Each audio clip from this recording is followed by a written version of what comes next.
Assalamualaikum warahmatullahi wabarakatuh. Salam sejahtera untuk kita semua yang ada di sini. Selamat siang. Boleh saya minta semangatnya, tepuk tangan untuk kita semua yang ada di sini. Luar biasa sekali. Ini kali keduanya saya diminta untuk isi sebagai pembicara di acaranya Bakti. Dan kemarin malam saya ditanyakan lagi, "Hey Ari Kriting, apakah kau membuat slide presentasi?" Dan saya kembali menjawab, tentu saja saya membuat slide presentasi Kakak Nona. Kenapa tidak? Dan inilah slide presentasi saya. Yang lain warna-warni, saya tetap hitam putih. Karena apa? Karena kita orang timur hitam putih. Tidak terlalu banyak warna, tapi tidak apa-apa. Yang penting dia punya isi ya. Ini saya bikin yang semampunya saya sudah ini. Saya di sini diminta untuk isi materi tentang judulnya, segmennya itu Orang Timur Bicara. Wih, saya pas baca itu, wih sedap juga ini. Orang Timur Bicara. Tapi pas bikin slide presentasi, saya kasih tanda tanya di ujung sana itu. Orang Timur Bicara, memang betul kah? Tapi itulah kita orang Timur. Sekarang di zaman yang teknologinya sudah maju ini, kita akhirnya mulai punya dapat ruang untuk bisa berbicara. Dan mungkin apa yang saya akan bicarakan pada malam hari ini, siang hari ini, mungkin tidak akan terlalu banyak. Saya itu beda ya dengan teman-teman yang bicara sebelumnya. Kalau teman-teman yang bicara sebelumnya itu konkret ya. Konkret, semua karya nyata, semua dilakukan, semua teraplikasi gitu. Mereka membicarakan hal-hal yang implementasinya sudah kelihatan. Kalau saya ini mungkin agak lebih abstrak ya. Boleh ke slide pertamanya saya? Apakah saat ini kita tetap menjadi orang Timur? Apakah saat ini kita tetap menjadi orang Timur? Itu pertanyaan yang kemudian muncul di benak saya ketika saya disuruh untuk bicara orang Timur. Karena orang Timur itu sebenarnya definisinya bagaimana kita juga tidak pernah tahu pasti. Dan kita tidak pernah duduk untuk mendefinisikan itu. Apa itu orang Timur?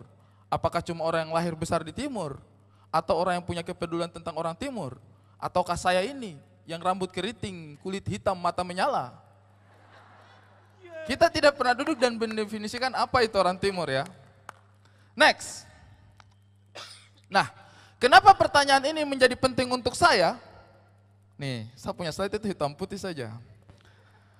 Kenapa kemudian pertanyaan ini menjadi penting untuk saya? Pertama, saya melihat bahwa tuntutan perkembangan zaman itu membuat kita memodernisasi semua lini tanpa menimbang mana yang merupakan ketertinggalan dan mana yang merupakan ciri khas.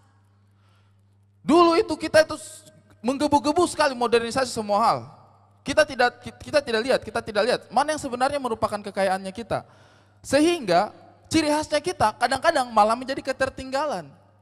Padahal itu mungkin ciri khasnya kita. Nah, kalau 2 tahun lalu saya ketemu dengan teman-teman Bakti, itu sudah mulai dipilah. Makanya hari ini yang menjadi tema utamanya adalah lokalitas.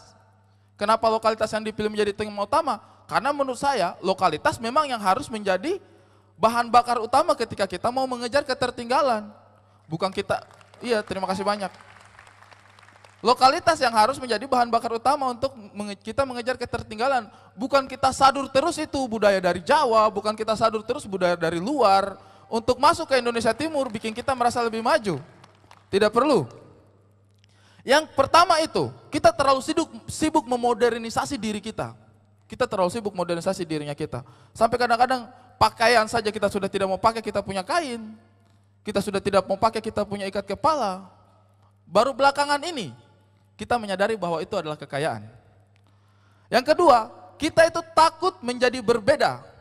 Lalu kita mencoba menghilangkan identitas kita yang sebenarnya. Ini yang saya rasa orang Timur itu kadang-kadang punya perasaan ini. Kita itu takut karena perbedaannya kita. Makanya kita coba hilangkan identitasnya kita. Contohnya apa? Berapa banyak adik-adik nona di luar sana yang rebonding rambut? Berapa banyak? Berapa banyak adik-adik nona di sana yang menggunakan pemutih kulit dengan harapan kulitnya jadi lebih cerah daripada sebelumnya? Berapa banyak? Sementara standar kecantikan selalu digariskan seperti itu. Yang rambut lurus, kulit putih, bibir merah. Terus kita yang kulit lahir dengan kulit hitam, rambut keriting, mata menyala ini menarik atau tidak sebenarnya? Cantik atau tidak sebenarnya? Kita sangat-sangat cantik dengan kepribadian kita yang apa adanya.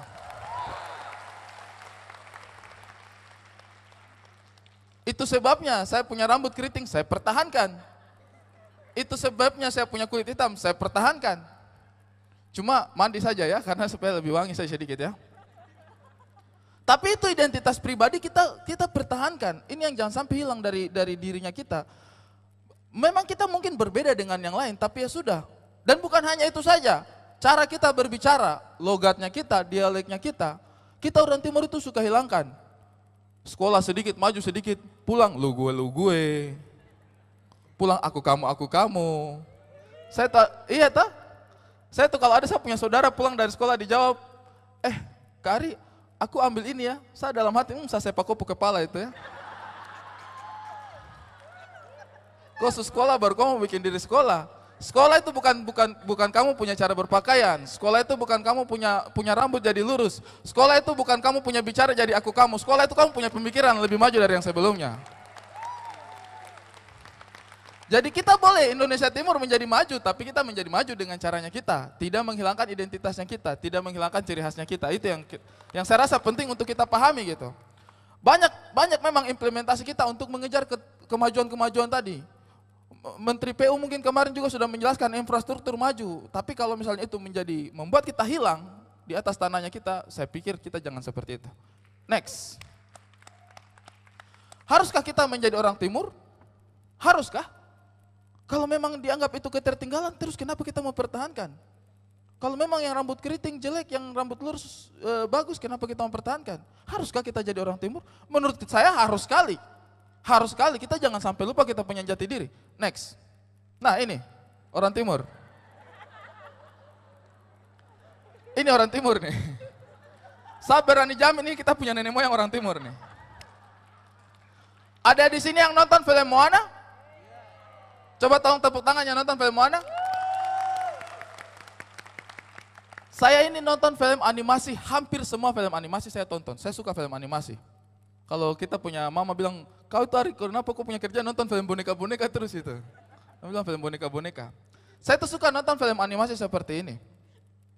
Tapi saya sangat tersentuh sekali ketika saya nonton film Moana. Saya air mata sampai jatuh, Om. Kenapa? Demi Tuhan, saya air mata jatuh pas saya nonton film Moana, pas mereka menyanyi dia punya lagu ini. Dia mencari bintang, tujuan akhirnya dia mencari rumahnya dia. Di sini kalau kita lihat, dari sekian banyak film animasi, baru kali ini, tokohnya itu perempuan dengan laki-laki, kulitnya bukan kulit terang, rambutnya bukan rambut lurus. Ini Moana.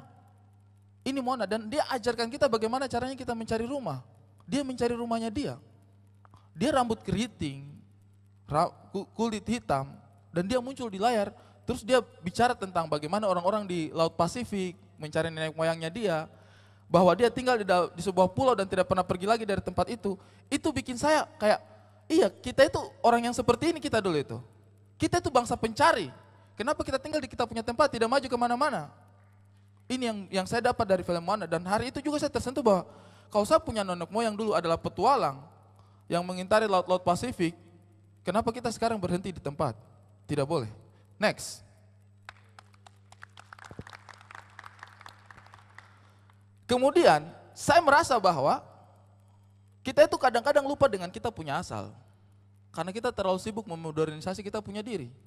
Padahal untuk mengetahui arah yang kita tuju, kita harus tahu dari mana kita berasal. Tidak mungkin kita pergi ke suatu tempat tanpa kita punya asal.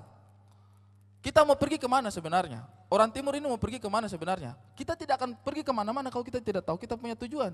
Kita punya asal. Iya kan? Pas sekolah saja tadi itu pasti dia tahu dulu asal muridnya dari mana ini, tujuannya kemana. Tidak tiba-tiba saja antar ke sekolah segala macam, harus tahu rumahnya di mana. Nah, makanya penting untuk kita menggali kembali sejarah peradabannya kita orang-orang timur.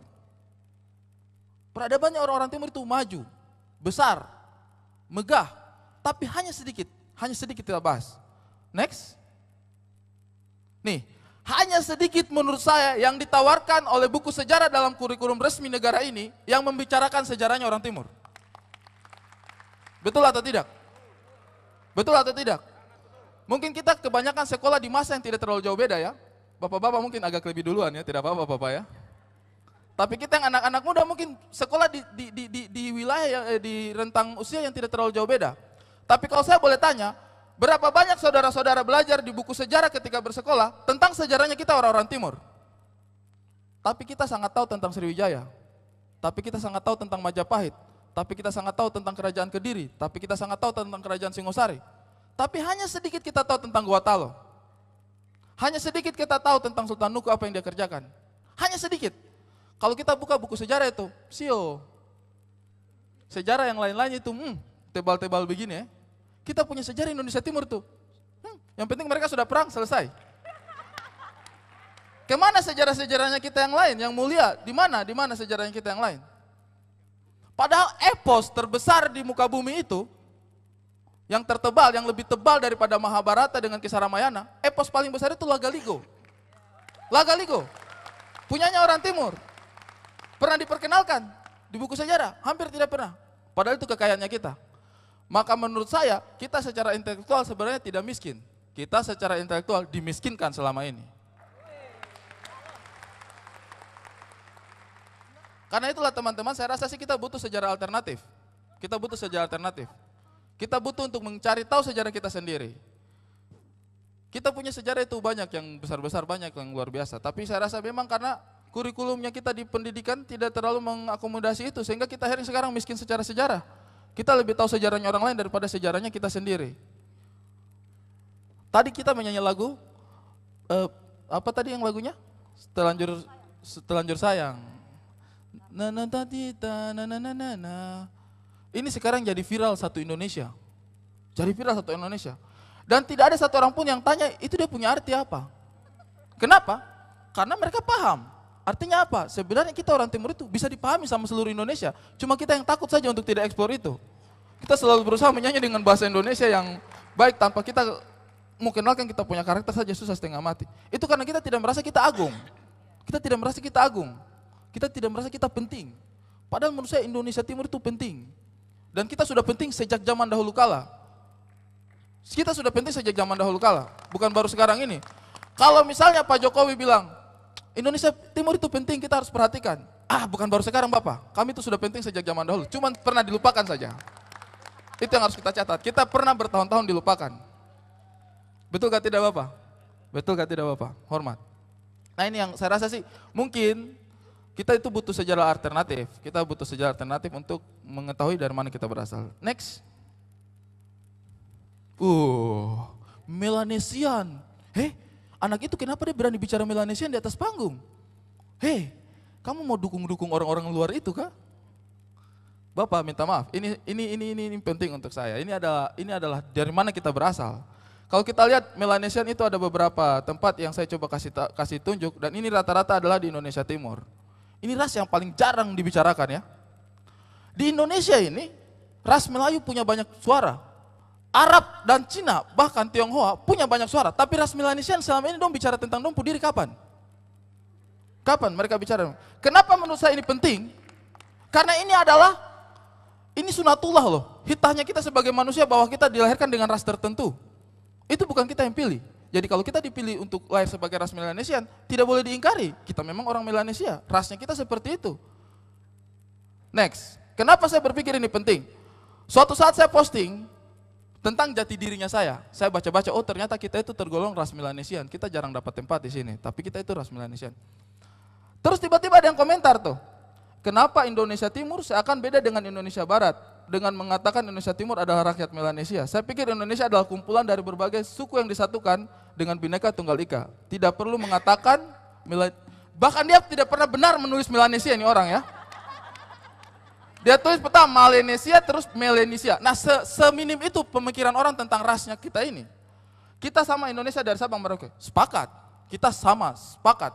Tapi harus diingat, saya punya komentar di bawah seperti itu. Bhinneka Tunggal Ika itu bicara tentang keberagaman. Keberagaman itu tidak menistakan perbedaan. Artinya apa? Maka kita harus terima adanya perbedaan dulu, baru kita bisa syukuri sebagai sebuah kekayaan. Kita itu benar-benar Melanesia loh. Papua, Ambon, Wakatobi, sebagian orang Alor, Sangir ke atas, itu Melanesia. Melanesia semuanya isinya itu. Semua pulau-pulau Nusa Hitam, Melanesia artinya Nusa Hitam. Katong yang hitam itu tidak pernah punya kepercayaan diri karena kita memang dimatikan secara karakter. Kalau saya rasa ya dulu, sekarang tidak. Nah, saya rasa ini karakter fisik dan kebudayaan kita memiliki kekhususan. Memang memiliki kekhususan dan ini kita tidak boleh takut untuk bicarakan. Nah, Melanesia itu ada, itu faktual, itu fakta, ada dan itu adalah kami, ya. Dan kami ini adalah kekayaannya Indonesia itu yang harus dipahami. Indonesia jangan melupakan bahwa Melanesia itu adalah kekayaan mereka juga. Jangan sedikit-sedikit kita bicara tentang Melanesia terus menjadi ketakutan gitu. Itu yang saya tidak mau. Kita ketika berbicara perbedaan, ketika orang lain yang bicara perbedaan, kita terima itu sebagai keragaman dan kekayaan. Tapi kenapa ketika orang timur bicara perbedaan, dicurigai sebagai sebuah usaha untuk pergi dari Indonesia? Tidak mungkin. Tidak seperti itu ya. Jadi yang pertama kita harus sadar bahwa kita memang beda. Kita memang secara fisik beda. Tapi kita adalah kekayaannya Indonesia. Maka apapun pembicaraan, ini yang saya maksud, orang timur itu dengan berbagai latar belakang ras, termasuk ras Melanesia, yang kita haruskan, itu harus berani keluar dan tunjukkan identitasnya. Kita harus tunjukkan identitasnya kita. Orang Alor, orang Papua, orang Ambon, orang Wakatobi, itu satu nenek moyang semua. Satu nenek moyang semuanya. Nah, perbedaan rasial ini harusnya memang kita syukuri, karena Indonesia terkenal dengan keberagamannya, kita akan menjadi bagian daripada itu. Nah, makanya memajukan orang timur itu, memajukan orang Melanesia itu adalah sebenarnya upaya sesungguhnya untuk memajukan Indonesia secara keseluruhan. Tidak usah dipikir macam-macam. Saya rasa itu yang harus juga kita sadari bahwa kita itu berasal dari sana. Selama ini tidak ada yang mau bicarakan. Selama ini kita bicarakan parsial gitu, beda-beda segala macam. Sehingga ketika itu dibicarakan menjadi asing di telinga orang-orang, padahal kenapa kita harus takut dengan perbedaannya kita? Itu nyata gitu. Dan itu kalau menurut saya sih tidak masalah gitu ketika dibicarakan. Next. Nah, kalau yang lain semuanya sudah melakukan sesuatu yang real, kami di sini dengan teman-temannya saya itu lihat semua itu, ini adalah acara pertama yang isinya kegelapan. Ya. Selama ini media masanya kita tidak pernah mempertunjukkan kita dengan identitas karakter kita yang utuh gitu, yang original gitu. Originalnya orang timur itu bagaimana sih? Nah, kita akhirnya melalui sebuah satu televisi, Net TV, itu dikasih kesempatan melalui jalur komedi untuk namanya Waktu Indonesia Timur. Di sini ada yang nonton WIT Waktu Indonesia Timur? Oh, saya pikir banyak yang nonton ya. Nah, karena selama ini kami ya anak-anak muda hitam-hitam gelap yang duduk di situ itu melihat bahwa kita di media massa itu kurang dapat tempat, tidak ada ruang. Kita selalu diselipkan. Kenapa kita tidak berdiri sendiri gitu? Kenapa kita tidak berdiri sendiri gitu? Maka kami ada beberapa teman yang memang punya koneksi dengan televisi. Kebetulan juga Pace yang punya televisi ini Pak Wisnu Tama, itu juga dulu besar di Jayapura, sehingga beliau sangat mengerti karakternya orang Papua seperti apa. Dan dia minta kreatif satu orang, Akbar Firmansyah, untuk bikin karakter ini. Akhirnya terbersihlah sebuah ide untuk membuat sebuah acara televisi Waktu Indonesia Timur. Kenapa kita pilih komedi? Karena komedi itu mudah untuk melunakkan ketegangan-ketegangan yang mungkin hadir karena perbedaan. Nah, di sini ini kami semua di sini baku tipu tidak karuan-karuan. Nah, itu lihat tuh, semua muka gelap, rambut keriting. Mata menyala ya. Apalagi Renault tuh, mata paling menyala dia tuh.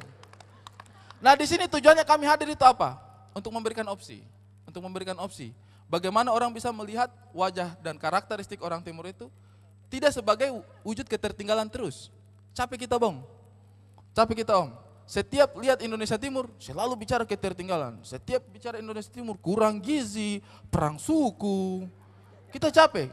Kita ingin hadir untuk memberikan sumbangsi bagi bangsa dan negara kita sama-sama. Maka kami hadir melalui komedi mungkin bisa membawa hiburan untuk Indonesia. Ya, dan ketika kami hadir di televisi, hadir sebagai orang timur di televisi, kami mempertahankan karakteristik kami. Kenapa? Karena sebagai orang timur, saya rasa kita harus bangga karena kita kulit gelap, rambut keriting dan mata menyala yang membuat kita terlihat lebih berkarakter. Terima kasih banyak, saya Ari Keriting. Assalamualaikum warahmatullahi wabarakatuh. Hormat.